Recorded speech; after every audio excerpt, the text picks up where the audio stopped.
Built for builders, from beginners to pros, this is where great backyards begin. Welcome to the Ultimate Deck Podcast, your source for backyard building tips, product breakdowns, and pro advice from the front lines of the industry. Here are your hosts, Shane Chapman and Wade Laurent. Good morning, everyone. It's the Ultimate Deck Podcast with Wade and Shane, back for another exciting episode of Deck Stuff. Plastic deck stuff. How long will a composite deck actually last? Until the tornado hits it. Oh man, did you see that video? Yep. So we had a tornado not too far from here last week, but it was a good one, but not like this. I saw a video. It was reposted from one of the local radio guys. Can't remember who. Somebody from the Wolf. And it was a Category 4 tornado that hit somewhere in North Dakota, so like not too far from here, south here. Was this the one that was at nighttime? Yes. And you could only see it when the lightning. Correct. That's the exact video. It was somebody's Ring doorbell camera, and it was like when the lightning struck, it was creepy. It was like wide 2 miles wide. Right. It was as wide as the picture frame. Yeah. Right. It was like the lightning would flash. It was like it was a little ways away yet, but like right there and huge. Like crazy. Anyway, I don't know how we got into that so fast, but. Well, so we talked about it because there was a guy that came into the store today, and the tornado that went through Chrono was 1 mile from his house. That's a close call. He lost like his entire windrow, blew over. He's like, there's trees that were 60 feet tall. They're all down. Holy lost smokes. them all. His neighbor lost every window in his shop, lost every window in his tractors, his trucks, popped them all. He said there was a piece of glass that was embedded an inch into the deck, a piece of window glass that had blown out of the house and then was stuck an inch into the deck. It was like halfway into the deck. That thing was cruising. Right. He was like, how much pressure is that? I was like, a lot. Yeah. So more than you want to stand in front of. Your composite deck will last until it gets hit with a tornado. Until you get a Category 4. Yeah. No, but this is a question people ask sometimes because obviously doing, composite decking is an investment. It is more money than doing wood decking typically, unless you're looking at exotic hardwoods. But it's an upgrade for sure. It's a premium option. There are budget options, but there's still more money than wood decks. So. But people want to know, they want to be assured that like, if they're going to spend the money in this, how long is it actually going to last me? This is my forever home. I don't want to have to do this again. How long is it going to last? I have a neighbor who says that they did composite decking and it only lasted 8 years and then they tore it all out. We were actually talking similar to this last night, how people's perceptions of things get skewed by like a bad experience, and it's not necessarily indicative of the whole like topic as a whole. So last night we were out for dinner with Teco Block and some landscape contractors, and they were talking about like, yeah, we've got these people who are like, they're like, I don't want to do pavers on my sidewalk because it'll move and it'll sink and it'll shift and it'll driveway. The weeds will all grow and the whatever. And they like landscapers are like, no, not if it's done properly. That's the problem. He's like, you know how many times you talk to people and they're like, oh no, I don't think I want to do a patio because it's going to do all those things. Because look at my neighbors. And they just automatically assume it's like, well, because that patio is doing that's just what patios do. Right. And it's like, no, that patio was installed by that homeowner who didn't really know what they were doing. They didn't excavate deep enough. They didn't put in the proper base. They didn't tap it down. They didn't use the right sand, all this stuff. And it's like, yeah, that looks like shit. I agree. But that's also not a properly installed patio. Right. But also it's like, did they do that patio 15 years ago? Yeah. Was there polymeric sand? Right. Things have changed. Things have changed a lot. Right. So, and that was a conversation last night too. The bricks have changed, the sand, the joint fillers changed, the base prep, like people learn over time. Yeah. Like, things are just done differently now. So that also relates to composite decking, because composite decking has been around we're probably at like 30 years now. Mm-hmm. And so that early generation stuff, as with lots of things that are the first take on something, had some issues. So some people, maybe they got in early and they installed one of the first Trex decks back in the early 90s or something. And it made it 12 years and then it started to flake off and it didn't last and they ended up having to pull it out. And so now their opinion of composite decking is forever tarnished because they're like, no, I did it once. It was promised then as a long maintenance free product. Yeah. It was not. And therefore I don't ever want to do it again. And it's like, that's a fair take. You've got reason to feel that way. However, there's been many iterations and many advancements in composite decking and many warranties added now and that to help ease some of that. And so now a good composite deck board is going to last bare minimum 25 years guaranteed. And that's the warranty period. It'll last longer. But that's how long they're willing to say, like, we'll pay money if it doesn't work out. Yeah. There are products out there to provide the asterisk this that are shitty, that are not good composite products, and they won't last that long. And they won't have the warranty. Yeah, but you'll know that because they don't have a warranty on them. Right. Or they've got like 10 or 15 years, and it's like, and they're try to, here's a tip, try to phone the warranty number now before you ever buy it and see how that goes first. Yeah. And if nobody answers, or they answer and they're not from here, or it's like that call's going somewhere, how do you think you're going to get replacement boards if you need 3 boards for some warranty claim and the product is not manufactured here and there's no like headquarters here? How do you think that's going to go? Anyway, needless to say, how long will a composite deck last? If you're going to buy a good product from a good manufacturer that has a good warranty on it, almost forever.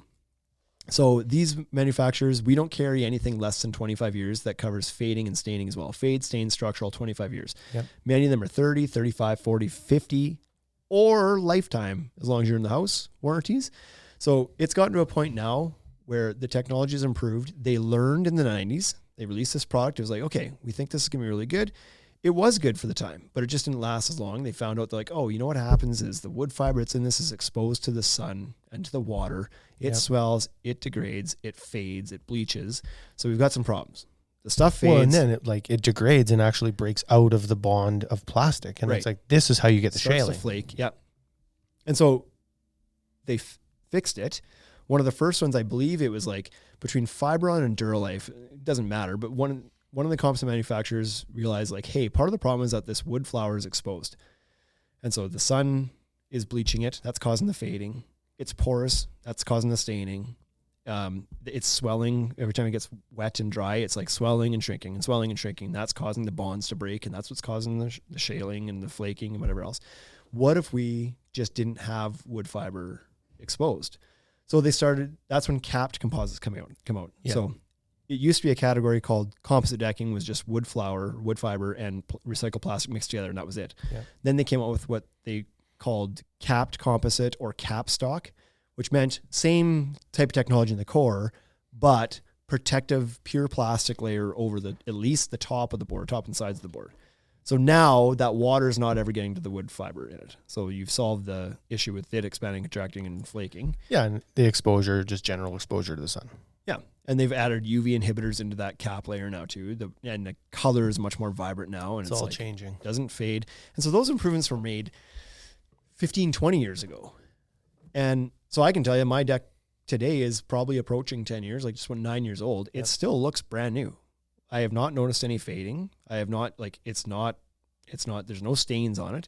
Yeah. When I wash it off. South-facing deck too. Like, south-facing, and it's a budget board. It's a Fiberon Good Life line. It's not even one of the premium options. So the stuff nowadays does hold up to the sun, to the rain. It has a warranty in the event that there's some issue with it. Now, those, to be completely transparent, those warranties do typically degrade. So which is fair. Yeah, they're usually 100% coverage for 5-10 years, and then they start to degrade. So if you make a claim in year 40, you might only get whatever 5 or 10% back of your original purchase price. You'll get exactly what you deserve for claiming something that's been on your house for 40 years. Yeah. So that's like, to be honest, the deck board itself is not the limiting factor in how long your deck's going to last. It's the framing typically. Always. So you're going to get a long time out of it. Now, again, pick a good quality board. If you don't know if what you're looking at is good, research it. Ask us if you want. But don't just go to any box store and buy the cheapest one, because ask us. Almost guaranteed. Run it through chat. Yeah, exactly. Generally, hollow core boards are not good. That's the first thing I would look for. Yeah. Generally, you want to look for something that's made in North America, or at least is a company that is the quality controls within North America or reliable somewhere, and they have experience in the market and in the climate. You generally don't want something that's just simply being shipped over from China or from some manufacturing country, and it's just shipped over here and they don't have any idea what the climates are like here, and it's just cheap product. that's where we see the failures most often. But some of that stuff makes it 3-5 years before it starts cracking down those ribs or flaking off or bubbling or whatever. So again, this is all with the caveat that you're choosing a good product to begin with. But 25 to 50 years, no problem. Your wood framing underneath is what you have to worry about. So joist flash that if you listen to our last episode, or if you're really looking for the long haul, switch to alternative framing methods like steel, aluminum, or composite framing. Composite framing, yeah. Yeah, it doesn't necessarily have to be manufactured in North America. There's a couple brands that we'll use, but yeah, that's it for me, right? It's just like if it's a North American presence, that's a pretty good sign because you're probably putting it down in North America. Yeah. Yeah, there's exceptions, absolutely, because there's some brands in North America that we've had issues with. Absolutely. And there's some brands such as Eva-Last, which is one that does manufacture like all over the world, really. It's a South African company, but they have head offices here as well, and like they're not in any way some sort of just mass exporter of product. Like they're a giant operation. They do manufacturing in a lot of Asian countries, but the quality control is under theirs, and they make a fantastic product. So it's just one of the things that it's like, oh, it's not manufactured here. Let me look into this a bit more. Yeah. Oh, okay. This is a giant multinational company that's been around for, okay, fine. Yeah. But just one of the flags to pay attention to. Yeah, certainly. What else are we going to talk about that? There isn't really much for maintenance required on these things. So they used to refer to composite decks as no maintenance decking. And then a lot of the brands were like, we shouldn't say no maintenance. Like you should rinse it off. You should clean up spills. So that's not no maintenance. It's like, I still think it is. That's just cleaning. Yeah. But there is some cleaning required, not even required, but it's a good idea to kind of clean it off and like keep the snow cleared off it. And if you do spill something on it, most of the warranties do say that you have to make an attempt to clean that up within an X amount of time.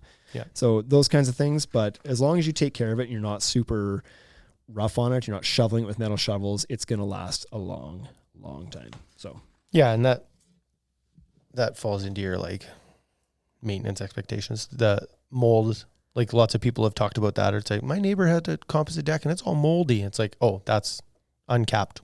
That's an uncapped product, right? So if you're working with a capped composite, you can see that, right? If you actually grab a sample and you look at it from the side, the dissected cut of it, you can see the layer of plastic. Yes. This will make perfect sense to you if you get a sample and look at it. You'll be like, oh, I see what these guys are talking about. Here it is. Thin layer right across the top. Yep. Great point. Because for the average homeowner, they might hear us and not really understand. It's like, well, I don't know what mine is. That's exactly how you learn or find out. So good tip, Wade. The other thing to consider is it's going to last a long time. Is the cost worth it up front? It's cost so much more. And it's like, to each their own on that. You're either going to find value in that or not. But if you do consider how much it's going to cost you to maintain a wood deck to last just as long, it's infinitely more expensive to maintain a wood deck for 30 years than it is to buy a composite up front for 30 years. Yeah. If you're going to properly maintain it by washing and oiling and doing the wood maintenance schedule and so on and so forth, especially if you're hiring somebody out. If you're DIY and you're doing it yourself, still more. It might still be more eventually, more.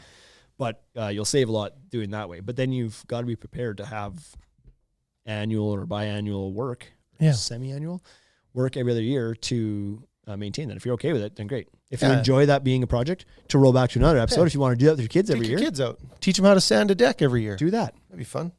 So yes, composite decks are going to last a very, very long time as long as you get a good product and you generally take care of it. Yeah, just rinse it off. Take care of it. It's easy. Yeah. Make sure you handle the framing properly because that's the weak point now. Yes, exactly. So, okay, until the next one. Hopefully it helps.